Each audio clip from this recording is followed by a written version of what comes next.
చేతబడి గురించి ఎవరు చెప్పినా మనకు వెంటనే గుర్తుకు వచ్చే ఒకే ఒక పేరు ఉంటుంది. అదే అధోరా. అధోరుల స్వభావం, జీవనశైలి చాలా ఆశ్చర్యకరంగా ఉంటుంది.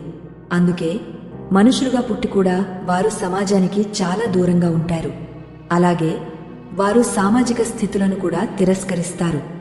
సాధారణ వ్యక్తి తన కుటుంబం సంతోషంగా ఉండేందుకు, సంక్షేమం కోసం కష్టపడుతుంటాడు. కానీ అధోరులు అదే కుటుంబాన్ని వదిలి తమ జీవితాన్ని మాంత్రిక విద్యలు నేర్చుకోవడంలో గడుపుతారు. మృతుల ద్వారా ఆత్మలతో మాట్లాడటం, మాంత్రిక శక్తులతో జీవించటం వారికే సాధ్యం. వారిచే ఆహారపు అలవాట్లు కూడా చాలా వింతగా ఉంటాయి. అలాగే వారు చనిపోయిన తర్వాత వారి శరీరం ఏమి చేస్తుందో కూడా చాలా భిన్నంగా ఉంటుంది. అందుకు ప్రత్యేకమైన నియమాలు ఉంటాయి. ఈ వీడియోలో అధోరుల జీవనశైలిని చూపించబోతున్నాను. వారు చనిపోయిన తరువాత వారు ఏమి చేస్తారు అని కూడా నేను వివరంగా చెప్తాను. వీడియో పూర్తిగా చూడండి. అసలు అధోరుల గురించి మాట్లాడుకుందాం. వారు అద్భుతమైన తపస్సు చేసిన వ్యక్తులు. సమాజం తీసుకునే సాధారణ దారుల కంటే పూర్తిగా భిన్నమైన శుభ్రమైన మార్గాన్ని అవలంబిస్తారు.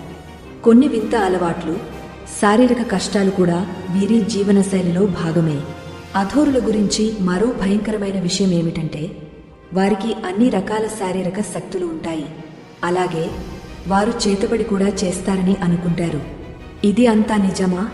వారు ఎక్కడ ఉంటారు? ఏమి తింటారు? వారి ఆహార నియమాలు ఏమిటి? వారు ఎలాంటి జీవితం గడుపుతారు? చనిపోయిన తరువాత సాధారణ మనుషులలాగే వారికి కూడా అంత్యక్రియలు జరుపుతారా, లేదా ఇంకా భిన్నంగా ఉంటుందా అనే పెద్ద ప్రశ్న.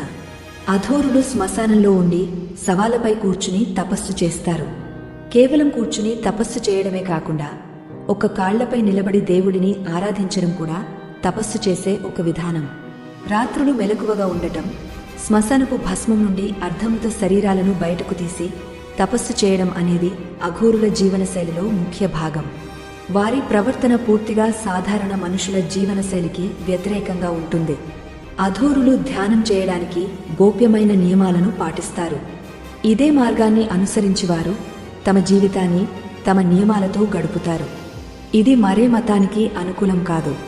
ఈ మార్గాన్ని అనుసరించే అధోరులు ప్రతి ఆహార నియమాన్ని గౌరవిస్తారు మరియు శ్మశానానికి అత్యంత ప్రాముఖ్యత ఇస్తారు. శ్మశానంలో అధోరులను అత్యంత ముఖ్యమైన వ్యక్తులుగా పరిగణిస్తారు. అధోర మార్గంలో మరణం గురించి తెలుసుకోవడం, జీవించి ఉన్నప్పుడే మరణాన్ని అనుభవించడం అనేది ఒక ముఖ్యమైన సాధన.